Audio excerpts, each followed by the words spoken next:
thought I would have been in this position. I'm a fun-loving person, a joker. I've always seen myself as a practical person. My life felt complete, for the most part, and I was optimistic for my future. But all that changed, waking up on that Christmas morning and coming to the realization that my life was going to get a lot worse. A lot worse.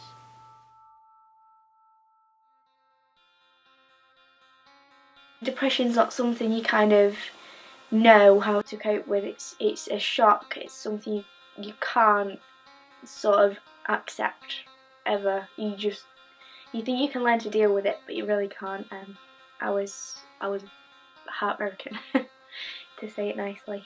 I felt this massive feeling of anger and sadness, but I couldn't quite pinpoint why I felt like that. It was a very, very confusing time. Like, it's just a black hole that's trying to suck me in. I don't know, I feel broken. Not a nice feeling, so. Like any other Christmas morning, I woke up to the sounds of footfall on the stairs, accompanied by chattering, and my alarm echoing through my room.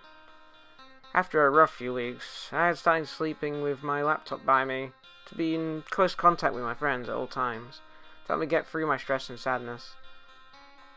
I opened up my laptop and logged into Facebook only to have the world shattered before my very eyes. I'm not going to go into detail of what exactly happened, but it was akin to a bullet going through my heart and my mind.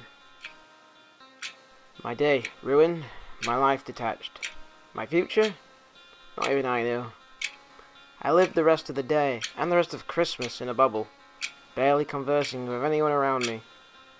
I would come down to eat and retire to my room straight after, acting like nothing was wrong.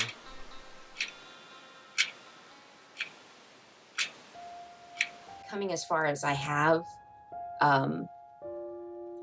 some days I just deny that it's all real, that it's all an issue. Some days I just don't want to deal with it, and I just shut it all out, which tends to make things a lot worse. It's like a never-ending loop. It's just constantly repeating. It's like you have to watch the same thing over and over again in your head. The same sounds. You're hopeless. You're never gonna make it. You're not worth it. You're a burden on everyone. The way I can only describe it is there was two sides of my personality at the time. One side, as I call it, the emotional side, was didn't want to believe what was happening, but deep down inside in my mind, I knew what was really going on. But no matter what anyone said to me, I just disregarded whatever they said, and I just kind of bunked it off. Not long after realizing the magnitude of what had happened, I retreated to my bedroom, where I would lie there, sometimes for days, barely eating, barely functioning. I felt barely alive.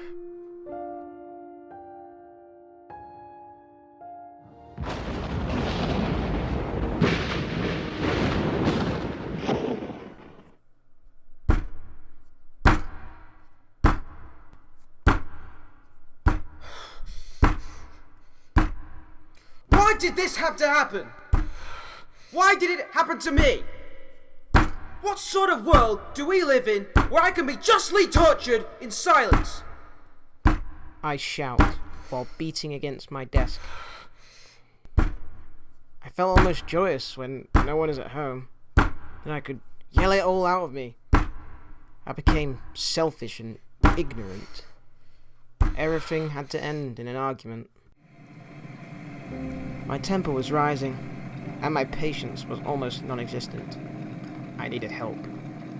Luckily for me, a friend of my mother's overheard about the grief I was living with, and wanted to help me out. She is a qualified psychologist, and would sit down and talk to me about coping with my stress and internal conflict. Contrary to what many believe about sufferers of grief and depression, I was very accepting of the help.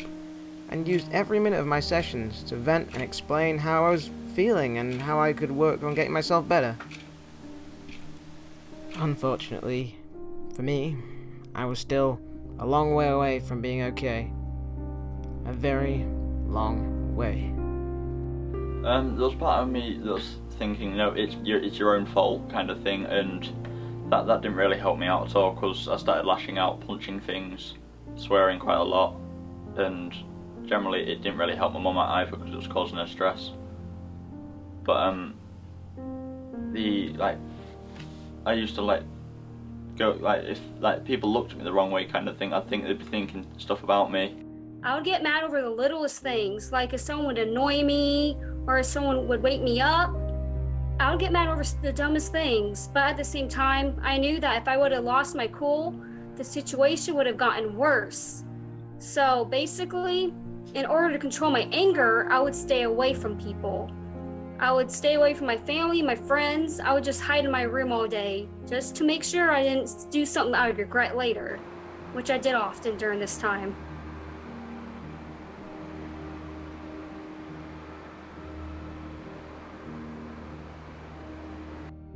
A few months pass, and I have been on a long road to recovery. I felt like on one hand, I was getting better, and on the other, I was running myself closer and closer to the edge. There is only so much internal suffering an individual can endure. The way I always saw it is, it's not so much about how sad someone is or the intensity of it that drifts them close to an end, but the prolongingness of it. The idea that I would have to spend more time feeling like the way I did, and the doubt in myself that I would ever be able to move on. This alone drove me to extremes, again and again. Until one day, I decided I was done.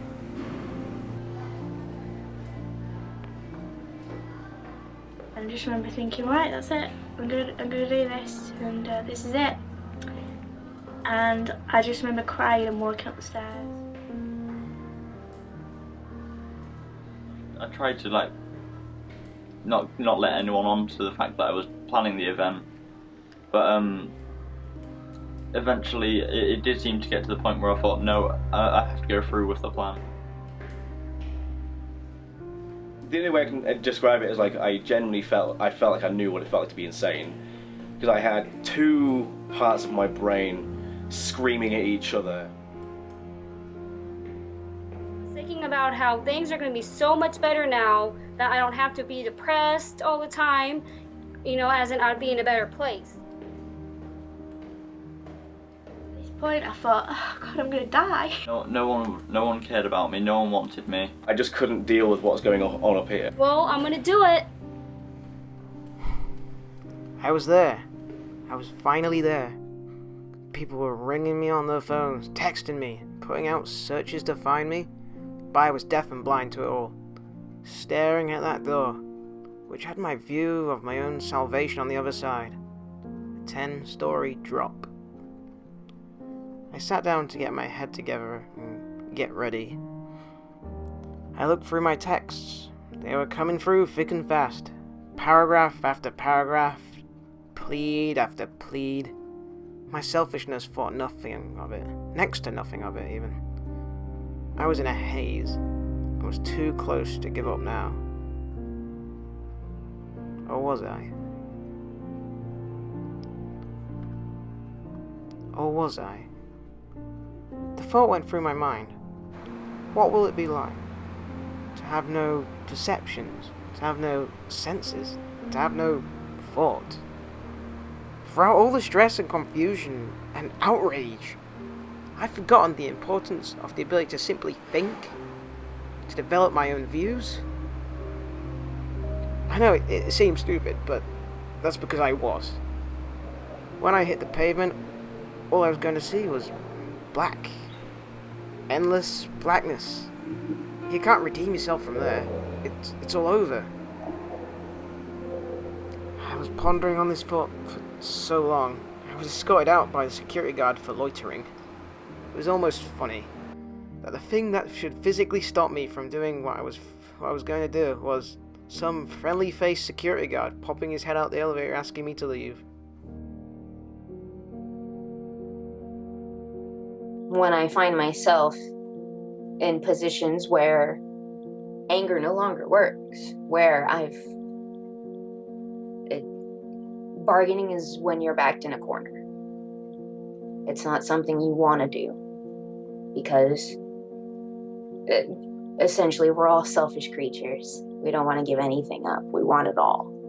But when you hit rock bottom and you feel like you have nothing, you'll give up anything to feel like you have something, some kind of ground to stand on, some kind of shield to protect yourself with, anything, some kind of freedom. When I ended up in situations where I was held in a hospital against my will because I was not mentally stable, I bargained. It's the only time I ever came close to being religious. I remember telling myself, God or whoever or whatever, just get me out of this situation. Just let me escape. Just let me turn back the clock is my biggest gripe. I wish more than anything that I could turn back time. And I think we all do to some extent. I mean, there's always situations in our life where we would like to turn back the clock, but when you reach the bargaining stage, you almost feel like if you don't get this miracle, you're just gonna die. If you don't get something, it's the end of the world.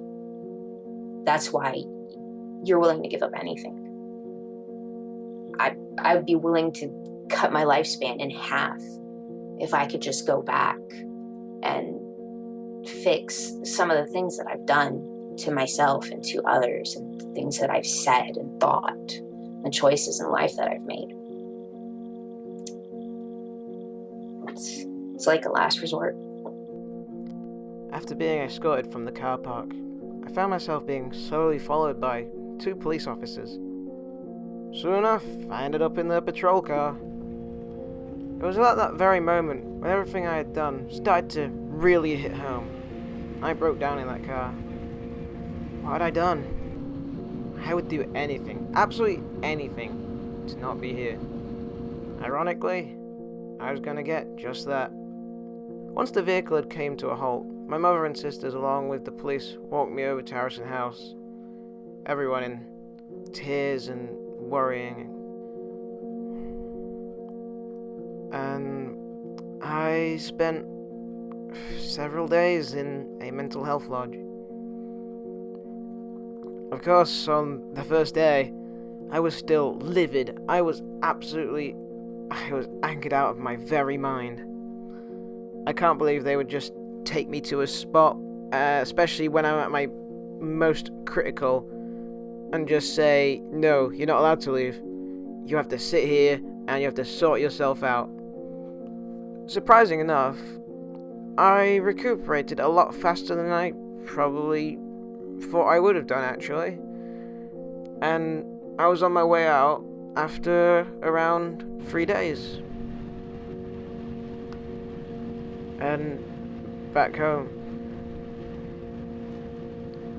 But I think it was just the environment. To be in a place where I just know that I'm here just because everyone sees me as being a danger to myself just really hit me. And I just didn't want it to go on. I'd worried everyone, and I felt terrible for all my friends and family. And I, at this point, just felt I no longer want to die. I would tell myself whenever I did feel like I was going to ever go to crisis again, you don't want to die because you've got so much you can keep going for.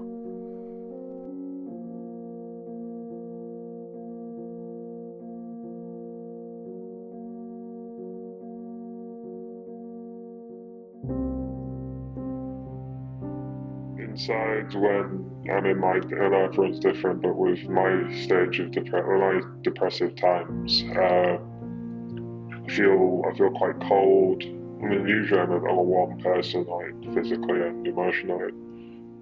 Even when I'm like in a mood or whatever, I'm still quite a nice person. But when I'm in my depressive modes, I'll ignore everyone. I'll lock myself in my room. I won't do any work. I won't eat properly. Like, you know, recently when I'm in one of those kind of moods at the moment.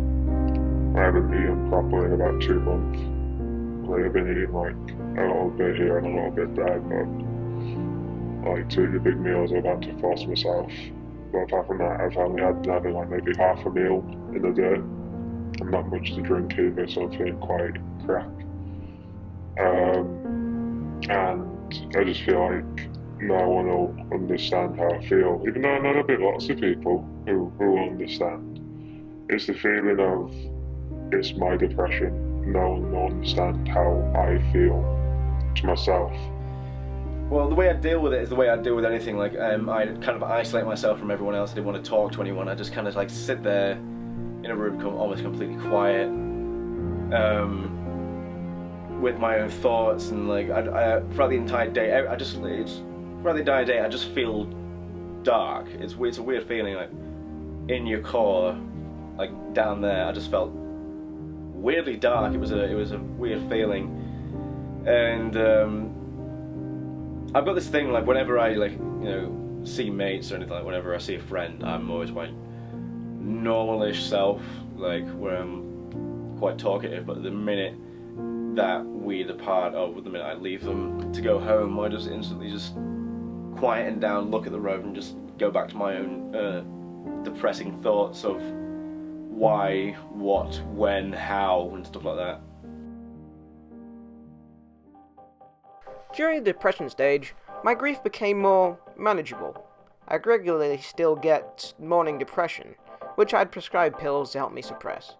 But the main importance of this stage to me was that it was when my curiosity took over and I had to know what had happened, what had caused me to act so out of character and so illogical. While talking to my psychologist, she brought up CBT, or Cognitive Behavior Therapy. This is an idea that reactions are executed with 3 main deciders: behavior, thoughts, and feelings, and how they relate directly and indirectly to each other to cause a chain reaction. For the example, the psychologist I questioned brought up the scenario of reacting to hearing a loud noise in the night. First, we look at thoughts. The first thing we think of course, what was that? To which many first tend to believe it to be a burglar or something sinister. We then go to feelings, where the individual can feel extremes such as fear, anger, and confusion, which then causes what they like to call the fight or flight mentality. And depending on the person, they might call the police, arm themselves, or hide. Now, let's look at that noise in the night scenario in a different light. Let's say you hear the noise and you think it to be your silly cat or dog knocking something over. This will affect the rest of the triangle monumentally, as your feelings will be more neutral and calm. So instead of going straight for anger, you'll probably feel annoyed, curious, or just not really bothered. This also erases the need for the fight or flight mentality, meaning it's more likely instead of hiding yourself, you'll just instead head off back to sleep. My psychologist then went on to tell me that each side of the CBT triangle has professionals that cater to these aspects, and it could also be noted that the bottom of the triangle is the area below noticeable actions, where people who suffer from grief tend to keep themselves essentially beneath the water. The reason this type of therapy is important is so one can know exactly how they perceive their own emotions and reactions, and evaluate themselves, and come closer to accepting themselves.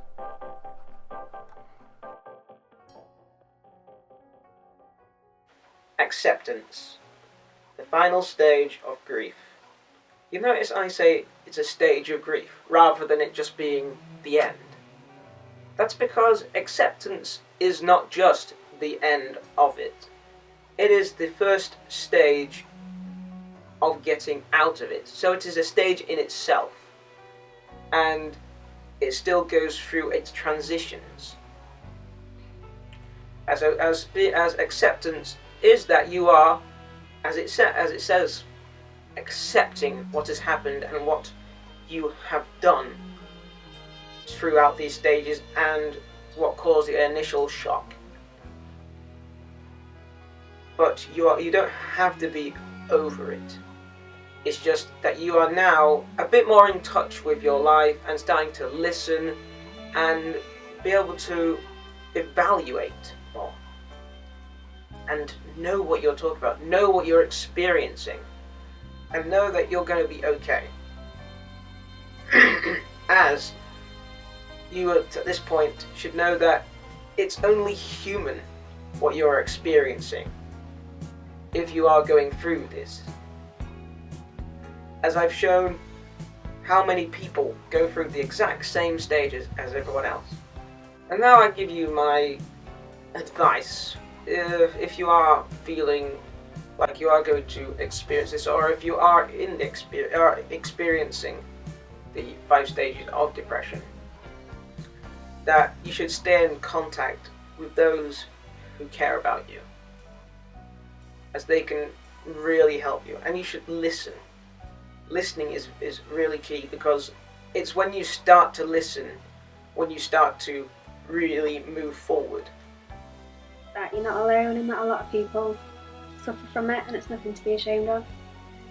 And it's better to talk to people about it than to suffer on your own. Just tell someone, and if you think people are going to judge you, they're really not, because a lot of people suffer and don't tell people, and the best thing you can do is just get out there and say, look, I'm struggling and I need help. When I realised it's just called life. Bad stuff happens. Move on to the next thing. Another bad thing may happen. You move on to the next thing. Another bad thing may happen. You move on to the next thing, and that thing might be the thing that thing may be the best thing that ever happened in your life.